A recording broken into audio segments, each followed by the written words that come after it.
Hello dear students, welcome back again to this another session. आज के session में हम बात करने वाले हैं significance of sexual reproduction. Significance हम देखने वाले कि क्या क्या इंपॉर्टेंस रहती है सेक्सुअल रिप्रोडक्शन के अंदर। सो स्टार्ट करते हैं।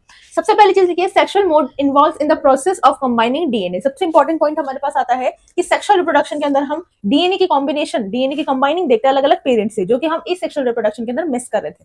फ्रॉम टू डिफरेंट इंडिविजुअल्स, अलग अलग पेरेंट्स से क्या करी जाती है, डीएनए की कंटेंट की मिक्सिंग की जाती है, जिसकी वजह से एक नया इंडिविजुअल प्रोड्यूस होता है। Next point, reestablishment of number of chromosomes and DNA content in the new generation. Reestablishment, अलग से दोबारा पूरा स्टैब्लिश किया जाता है पेरेंट्स, और जो दोनों पेरेंट्स होते हैं उनका डीएनए लेके उनका मिक्स किया जाता है, उसको रीस्टैब्लिश किया जाता है। तो ये भी क्या हो गया, एक तरह की क्या हो गई है, सिग्निफिकेंस हो गया, इसका फीचर हो गया, इसकी इंपॉर्टेंस हो गई है। ओके, देन उसके बाद में leads to the new combinations. एक नए टाइप के कॉम्बिनेशंस, नए टाइप के कॉम्बिनेशंस हम परम्यूटेशन कॉम्बिनेशन करते हैं जिस तरह से मैथ्स के अंदर, तो वो नए टाइप के कॉम्बिनेशंस हमारे पास बनके आते हैं। इन जीन, इन गैमेट्स वेरिएशन अकर्स। इसका एक इंपॉर्टेंट रीजन ये होता है कि जैसे ए सेक्सुअल रिप्रोडक्शन के अंदर हम वेरिएशन को मिस कर रहे थे, वहां किसी भी तरह की कोई वेरिएशन नहीं थी, बट यहाँ हमें एक मेजर वेरिएशन देखने को मिलेगी। वो वेरिएशन कैसी होगी, जब दो तरह के अलग अलग पेरेंट्स आके मिक्स होंगे, उनके डीएनए की कॉन्टेंट्स, एक नया ऑर्गेनिज्म या जनरेशन बनेगी, तब जाके हम देखेंगे कौन कौन से परम्यूटेशन कॉम्बिनेशन, कौन कौन से जीन एक दूसरे के साथ मिक्स मैच हुए हैं और हमें कौन सा प्रोडक्ट मिला है। इसी को तो हम वेरिएशन कहते हैं। कि वेरिएशन में क्या पता चलता है हमें, अलग अलग टाइप के डीएनए कॉन्टेंट किस तरह से आए हैं, कंबाइन हुए हैं, और क्या वेरिएशन, क्या नयापन वो लेकर आए हैं अपने जीवन के अंदर, अपनी लाइफ लॉन्ग्स के अंदर। Next we have is it promotes diverse character traits in new generation. नई जनरेशन के अंदर, अब जब नई जनरेशन बनी रही है तो उसके अंदर ऐसे कौन कौन से नए कैरेक्टर्स हम देख पा रहे हैं, कौन से नए ट्रेट्स है, कौन से नए जीन्स है, नए ट्रेट्स है, कौन कौन से नई चीजें हम उस कैरेक्टर के अंदर देख पा रहे हैं। कुल मिला के वेरिएशन से रिलेटेड बातें की जा रही है। तो ये वाला पॉइंट आपको याद रखना है, आप चाहे तो स्क्रीनशॉट भी ले सकते हैं। इन पॉइंट्स को अच्छे से याद रखना है, रिमेंबर रखना है बिल्कुल भी। और सिग्निफिकेंस आपको जरूर क्वेश्चन पूछता है, what are the significance of asexual reproduction, what are the significance of sexual reproduction. तो ये वाले पॉइंट डेफिनेटली आपको याद रखना है। तो now we will be understanding reproductive health. This topic is very very important in the entire chapter. ऐसा मैं इसलिए कह रही हूँ क्योंकि रिप्रोडक्टिव हेल्थ वाला पार्ट एक नया टॉपिक आ जाता है। बाकी सारी चीज़ें हमने थोड़ी सी पहले 8-9 क्लास में पढ़ी है, sexual reproduction, asexual reproduction, but reproductive health वाला पार्ट थोड़ा इस चैप्टर, इस क्लास के लिए थोड़ा नया होता है, और ये इंपॉर्टेंट भी चैप्टर है। इस चैप्टर के अंदर से ये वाला पार्ट सबसे ज्यादा इंपॉर्टेंट इसलिए है क्योंकि हर साल सिर्फ इसी पार्ट में से 2 से 3 क्वेश्चन डेफिनेटली बनते हैं। 2 से 3 क्वेश्चन भी आप एक्सपेक्ट कर सकते हैं, एक नंबर के, आधे नंबर के, बट डेफिनेटली इसमें से एक पार्ट जरूर आता ही आता है। कौन कौन से पार्ट इसमें अंदर आने वाले टॉपिक्स के अंदर इंपॉर्टेंट होने वाले हैं, उनको मैं रेगुलरली टिक करती रहूंगी, तो आप भी इसको मार्क जरूर करिएगा। तो स्टार्ट करते हैं रिप्रोडक्टिव हेल्थ। क्या जरूरत है रिप्रोडक्टिव हेल्थ की, और रिप्रोडक्टिव हेल्थ होती क्या एक्चुअली में। सो रिप्रोडक्टिव हेल्थ इज समथिंग कि जो क्या किया जाता है फर्टिलिटी को इंक्रीज करने के लिए। एक कैरेक्टर है फर्टाइल होना, तो उस कैरेक्टर को इंक्रीज करने के लिए, ताकि पेरेंट्स की फिजिकल स्ट्रेंथ, मेंटली, इमोशनली वो स्ट्रेंथ उनका परफेक्ट बने रहे, और उसकी वजह से क्या हो, उनकी हेल्थ अच्छी हो, जिसकी वजह से क्या होगा, उनकी रिप्रोडक्टिव हेल्थ भी अच्छी होगी, और क्या होगी, जो न्यू जनरेशन होगी वो कैसी होगी, डेफिनेटली हेल्दियर होगी। तो रिप्रोडक्टिव हेल्थ में सबसे इंपॉर्टेंट डेफिनेशन आती है, state of physical, mental and social fitness leads to the healthy reproductive life. एक हेल्दी रिप्रोडक्टिव लाइफ के लिए हमें physically, mentally and socially strong होना जरूरी है, ताकि हमारी आने वाली जनरेशन और हमारी रिप्रोडक्टिव हेल्थ भी कैसे रहे, स्ट्रॉन्ग बनी रहे। उसके लिए एक गुड रिप्रोडक्टिव हेल्थ प्रोवाइड्स। एक गुड रिप्रोडक्टिव हेल्थ से हम क्या क्या समझ सकते हैं, और ये क्या क्या देती है हमें in general. So fertility control methods, different type की फर्टिलिटी कंट्रोल मेथड्स होते हैं जो मिलता है हमें एक गुड रिप्रोडक्टिव हेल्थ से। ये भी हम आगे डिटेल में देखने वाले। Awareness about how to limit their family size. इस एक अवेयरनेस भी जरूरी है हमारी सोसाइटी के अंदर कि किस तरह से हमें हमारी फैमिली की साइज है उसको लिमिटेड रखना है। ऐसे नहीं होता जैसे हमारे दादा दादी, नाना नानी के टाइम पे लाइक बहुत सारे बच्चे हुआ करते थे, 6-6, 7-7, 10-10, 12-12, बहुत सारे बच्चे। बट आजकल के जमाने में हम टाइम के अकॉर्डिंग देख रहे हैं कि पेरेंट्स बहुत रिस्ट्रिक्ट हो गए, 1 चाइल्ड और 2 चाइल्ड, ज्यादा से ज्यादा 2 या 3 चाइल्ड, बस इससे ज्यादा चाइल्ड होते ही नहीं है। तो उन लोगों ने इस चीज को लेकर रेस्ट्रिक्शन कर लिया। तो वो वाली रेस्ट्रिक्शन को समझने के लिए कि वो जरूरी क्यों है, उस चीज को लिमिट करने के लिए भी क्या इंपॉर्टेंट, हमारे रिप्रोडक्टिव हेल्थ इंपॉर्टेंट है। देन है protection from the infections and STDs. Infection और एसटीडी डेफिनेटली होगा अगर मीटिंग होती है पेरेंट्स के बीच में, तो ज्यादातर जो चांसेस होते हैं वो होते हैं एसटीडी के। They are sexually transmitted disease, जो क्या होती है ड्यूरिंग मीटिंग आपको किसी भी तरह से इन्फेक्ट कर सकती है। बहुत अलग अलग टाइप की डिजीज हम इस वाले पॉइंट के अंदर पढ़ने वाले। तो स्टार्ट करते हैं। अब सबसे पहले हम एसटीडी से स्टार्ट करते हैं। सेक्सुअली ट्रांसमिटेड डिजीज कौन कौन सी होती है, 2 तरह की सेक्सुअली ट्रांसमिटेड डिजीज हमें पढ़नी है। पहली डिजीज होती है बैक्टीरियल, दूसरी होती है वायरल इन्फेक्शन। यानी 2 तरह के इन्फेक्शन है, पहले बैक्टीरियल के अंदर हम कुछ डिजीज पढ़ेंगे, फिर वायरल इन्फेक्शन के अंदर हम कुछ डिजीज पढ़ेंगे। तो स्टार्ट करते हैं सबसे पहले बैक्टीरियल इन्फेक्शन। तो एसटीडी का होता है कि सेक्सुअली ट्रांसमिटेड डिजीज किस तरह से ट्रांसमिट होगी, ड्यू टू सेक्सुअल कॉन्टैक्ट। तो spread by sexual contact. Example में हमें एड्स और हेपेटाइटिस लिखा है।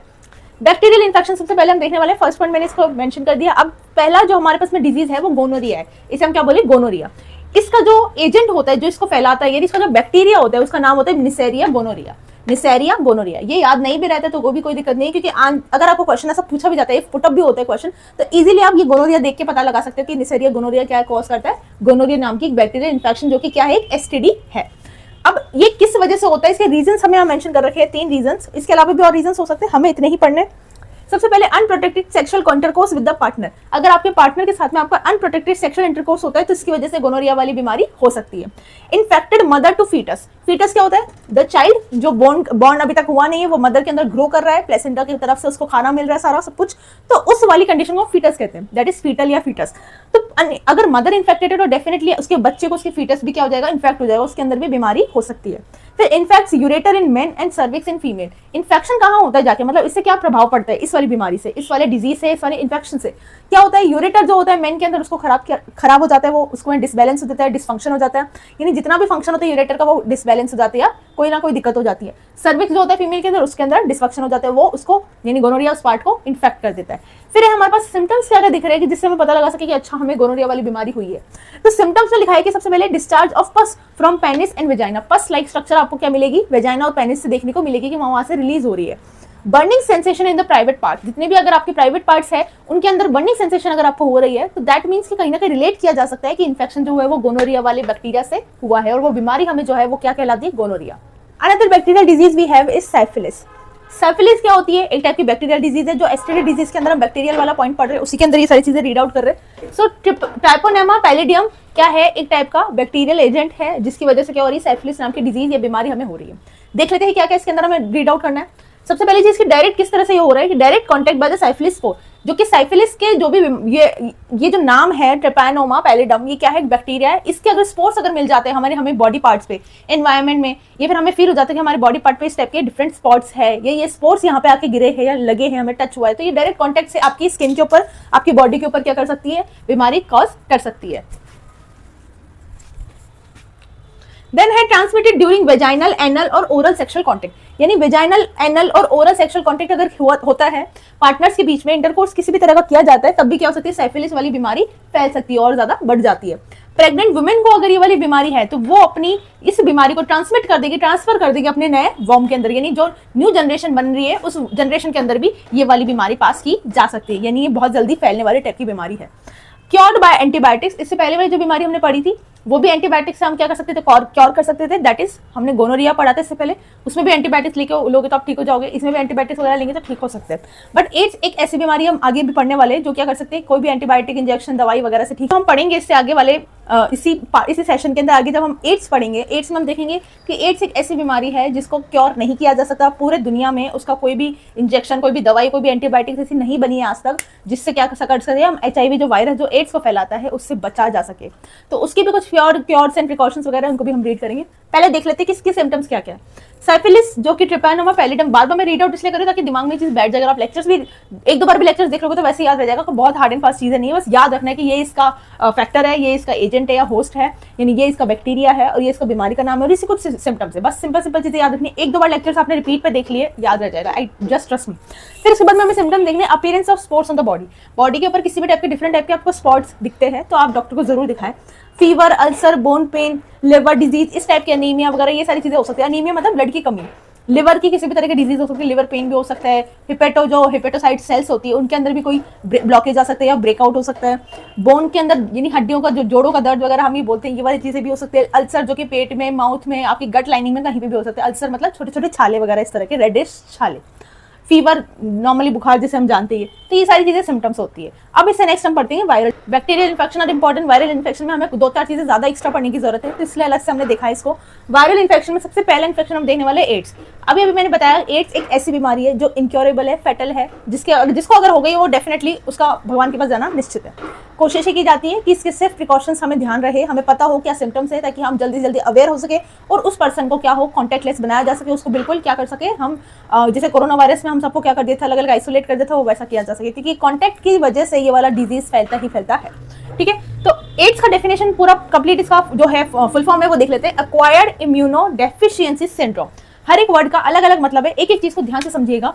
एक्वायर्ड मतलब दो तरह की चीजें होती है, एक होता है कि आपने जन्म से अपनी माँ के पेट से हर चीज सीखी है, मान लो ऐसा अगर होता, कि मैंने जन्म से मेरे अंदर बॉडी के अंदर कुछ शक्तियां रही है, इम्यूनिटी मुझे मिली है, जो मेरी माँ से मुझे मिली है, आपको अपनी मम्मी से मिली है, वो होती है इम्यूनिटी वाली चीजें जो आपको अपनी मदर से मिली है।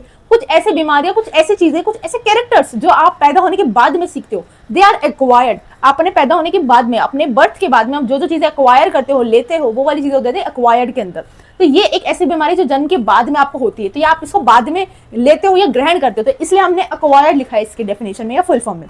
इम्यूनो मतलब इम्यून सिस्टम से रिलेटेड है, जो कि आपका डिफेंस मैकेनिज्म होता है। डिफेंस मैकेनिज्म का मतलब होता है कि आपको रोगों से, कीटाणुओं से, जर्म्स से, बायोटिक्स वगैरह से, इन सब से लड़ने की जो शक्ति होती है, जो इम्यूनिटी होती है, that terms as immune system. तो वो कंप्लीट जो बॉडी के अंदर ताकत देने की जो पावर होती है और सामने वाले से लड़ने की जो हिम्मत दी जाती है, वो शक्ति, वो क्या कहलाती है? इम्यून सिस्टम या इम्यूनिटी कहलाती है। तो एक्वायर्ड इम्यून डेफिशिएंसी यानी वो इम्यूनिटी हमारे अंदर है, वो इम्यूनिटी कम हो जाना, वो इम्यूनिटी डिक्रीज हो जाना या डेफिशिएंसी हो जाना, उस चीज को क्या कह रहे हैं हम? डेफिशिएंसी। तो एक्वायर्ड इम्यूनो डेफिशिएंसी, यहां तक हमें समझ में आ गया। अब आगे लिखा है सिंड्रोम। सिंड्रोम का मतलब होता है क्लस्टर ऑफ क्लस्टर ऑफ अलग अलग टाइप की डिजीज। क्लस्टर ऑफ डिजीज यानी बहुत अलग अलग टाइप की छोटी मोटी डिजीज इसको अंदर देखने को मिलती है, अलग अलग सिम्टम्स देखने को मिलते हैं। तो it is a cluster of symptoms और क्लस्टर ऑफ डिजीज। सो हम बात कर रहे थे एड्स के बारे में। सो एक्वायर्ड इम्यूनो डेफिशिएंसी सिंड्रोम की ग्रुप ऑफ डिजीज जो क्या करते हैं, हम पैदा होने के बाद में एक्वायर करते हैं, वो इम्यूनिटी को डेफिशिएट कर देती है, यानी पूरी इम्यूनिटी को खराब कर देती है, बर्बाद कर देती है। हमारी किसी भी तरह की क्षमता, इम्यून सिस्टम काम नहीं कर पाता है। अगर हमारी बॉडी के अंदर रोग से लड़ने की शक्ति, रोगात्मक शक्ति जो हमें मिलती है हमारे बचपन से और जिसको हम लेते हैं आगे जाके पैदा होने के बाद में, अगर वो शक्ति ही खत्म हो जाएगी तो हम जी नहीं पाएंगे। क्योंकि कोई भी डिजीज अगर हम होती है तो चांसेस ये रहते हैं कि डिजीज होने के बाद में हम सर्वाइव ना करें। पर सर्वाइवल को इंक्रीज करने के लिए हमारी बॉडी के अंदर इम्यूनिटी होती है, वो इम्यूनिटी ही सोचो अगर नहीं रहेगी तो कैसा रहेगा? अगर इम्यूनिटी ही खत्म हो जाएगी, वो वाली बीमारी कहलाती है एड्स।